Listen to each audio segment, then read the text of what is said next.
সংবিধানের কোথায় লেখা আছে জয় বাংলা বলা যাবে না? বাবার বিরুদ্ধে ওঠা অভিযোগের সাথে ব্যক্তিগতভাবে আমার কোনো সংশ্লিষ্টতা নেই। বর্তমান প্রজন্মের তরুণরা অনেকটাই ইনস্ট্যান্ট কফির মতো, বললেন শিক্ষামন্ত্রী। সর্বশেষে জানাবো, আপনাদের মিউজিয়ামে রাখলে টিকিট কেটে মানুষ দেখতে আসতো। শিরোনাম শুনলেন, এবারে বিস্তারিত। সংবিধানের কোথায় লেখা আছে জয় বাংলা বলা যাবে না? সন্ত্রাস বিরোধী আইনে গ্রেপ্তার ঢাকা বিশ্ববিদ্যালয়ের শামসুন্নাহার হল ছাত্র সংসদের সাবেক ভিপি শেখ তাসনিম আফরোজ ইমির নিঃশর্ত মুক্তির দাবিতে প্রতিবাদ সমাবেশ অনুষ্ঠিত হয়েছে বিশ্ববিদ্যালয় ক্যাম্পাসে। শনিবার রাজু ভাস্কর্যের পাদদেশে নিপীড়ন বিরোধী নাগরিক সমাজের ব্যানারে এক প্রতিবাদ সমাবেশ অনুষ্ঠিত হয়। সমাবেশে আন্দোলনকারীরা ইমিকে অবিলম্বে মুক্তি দিয়ে নতুন বাংলাদেশ বিনির্মাণের অগ্রযাত্রায় সামিল করায় জোর দাবি জানান।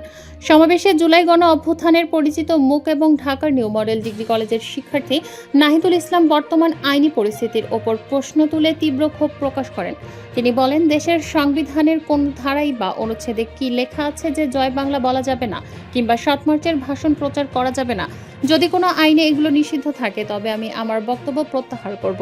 আর যদি এমন কোনো নিষেধাজ্ঞা না থাকে তবে প্রতিবাদের স্বরে বলছি, আগামীকালই ইমি আপাকে মুক্তি দিতে হবে। বাবার বিরুদ্ধে ওঠা অভিযোগের সাথে ব্যক্তিগতভাবে আমার কোনো সংশ্লিষ্টতা নেই।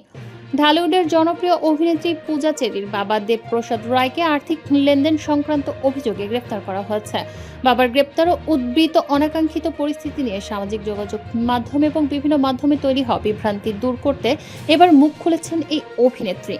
রোববার ফেসবুকে এক আনুষ্ঠানিক বার্তায় পূজা চেরি নিজের অবস্থান পরিষ্কার করেন। তিনি জানান, বাবার বিরুদ্ধে ওঠা কোনো অভিযোগ বা আর্থিক লেনদেনের সাথে ব্যক্তিগতভাবে তার কোনো ধরনের সংশ্লিষ্টতা নেই। পূজা চেরি বলেন, সম্প্রতি আমার বাবা দেবপ্রসাদ রায় এর গ্রেপ্তার এবং আর্থিক লেনদেন সংক্রান্ত অভিযোগে যে অনাকাঙ্ক্ষিত পরিস্থিতির সৃষ্টি হচ্ছে তা নিয়ে বিভিন্ন সংবাদ মাধ্যম ও শুভাকাঙ্ক্ষীদের কাছ থেকে আমি অসংখ্য ফোন কল এবং বার্তা পাচ্ছি। সার্বিক পরিস্থিতিতে বিভ্রান্তি এড়াতে আমি আমার অবস্থান পরিষ্কার করতে চাই। তিনি বলেন, বিগত 10-12 বছর ধরে আমি মিডিয়াতে কাজ করছি। অত্যন্ত কঠোর পরিশ্রমের মাধ্যমে নিজের ক্যারিয়ার ও জীবনযাপনের খরচ সম্পূর্ণভাবে আমি নিজেই নির্বাহ করে আসছি। বাবার কোনো ধরনের ব্যবসায়িক কার্যক্রম বা আর্থিক লেনদেনের সাথে আমার বিন্দুমাত্র সম্পর্ক নেই। বর্তমান প্রজন্মের তরুণরা অনেকটাই ইনস্ট্যান্ট কফির মতো, বলেন শিক্ষামন্ত্রী। দেশের বর্তমান তরুণ সমাজকে ইনস্ট্যান্ট কফির সঙ্গে তুলনা করে গভীর উদ্বেগ প্রকাশ করেছেন শিক্ষামন্ত্রী আনম এহসানুল হক মিলন। তার মতে, দেশের মোট জনসংখ্যার 27% তরুণ হলেও তাদের মধ্যে ধৈর্য এবং গভীরভাবে কোনো বিষয় বিশ্লেষণের ক্ষমতা দিন দিন হ্রাস পাচ্ছে। রোববার বাংলাদেশে বিশ্ববিদ্যালয় মঞ্জুরি কমিশন আয়োজিত বিশ্ব মেধাস্বত্ব দিবস 2026 উপলক্ষে এক কর্মশালায় প্রধান অতিথির বক্তব্যে তিনি এসব কথা বলেন। শিক্ষামন্ত্রী বলেন, বর্তমান প্রজন্মের তরুণরা অনেকটা ইনস্ট্যান্ট কফির মতো, ইনস্ট্যান্ট কমেন্ট করে, ইনস্ট্যান্ট রিয়্যাক্ট করে।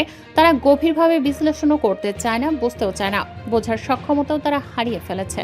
মন্ত্রী প্রশ্ন তোলেন, বিশাল এই তরুণ গোষ্ঠী যদি গবেষণার চেয়ে তাৎক্ষণিক প্রক্রিয়ায় বেশি আগ্রহী হয় তবে সেই কিভাবে উদ্ভাবন ও গবেষণার পথে এগিয়ে যাবে?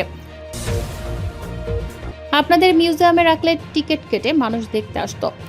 রাজশাহী বিশ্ববিদ্যালয় ছাত্র সংসদের সাধারণ সম্পাদক সালাউদ্দিন আম্মার বাংলাদেশ জাতীয়তাবাদী ছাত্র দলের শীর্ষ পর্যায়ের নেতাদের ছাত্রত্ব ক্যাম্পাসে দীর্ঘ অবস্থান নিয়ে সামাজিক যোগাযোগ মাধ্যমে একটি পোস্ট দিয়েছেন। রোববার নিজের ফেসবুক অ্যাকাউন্ট থেকে দেয়া এক বার্তায় তিনি ছাত্র দলের বর্তমান কমিটির নেতাদের শিক্ষাবর্ষের সাথে নিজের শৈশব ও শিক্ষা জীবনের তুলনা করে কটাক্ষ করেন। সালাউদ্দিন আম্মার তার পোস্টে উল্লেখ করেন, ছাত্র দলের কেন্দ্রীয় সভাপতি 2006-07 সেশনের শিক্ষার্থী। সেই সময় স্মৃতিচারণ করে তিনি বলেন, আপনার সংগঠনের সভাপতি যখন 2006-07 সেশনের, তখন আমি মক্তবে হাফ প্যান্ট পরে আলিফ বাতা শিখতেছি। একইভাবে সংগঠনের সাধারণ সম্পাদক 2007 সেশনের হওয়া প্রসঙ্গে তিনি বলেন, এই সময় তিনি দুনিয়ার সব চিন্তা বাদ দিয়ে স্কুলের টিফিনে বিস্কুট পাওয়া নিয়ে ব্যস্ত ছিলেন। ছাত্রদলের ঢাকা বিশ্ববিদ্যালয় শাখার সভাপতি ও সাধারণ সম্পাদকের শিক্ষাবর্ষ নিয়েও মন্তব্য করেন রাকসু জিয়াস। তিনি জানান, যখন ঢাবি শাখার সভাপতি 2010-11 সেশনের শিক্ষার্থী ছিলেন তখন তিনি মাত্র 3য় শ্রেণীতে পড়তেন, আর 11-12 সেশনের সাধারণ সম্পাদকের সময় তিনি কেবল প্রাথমিক শিক্ষার সমাপনী পরীক্ষা দিচ্ছিলেন।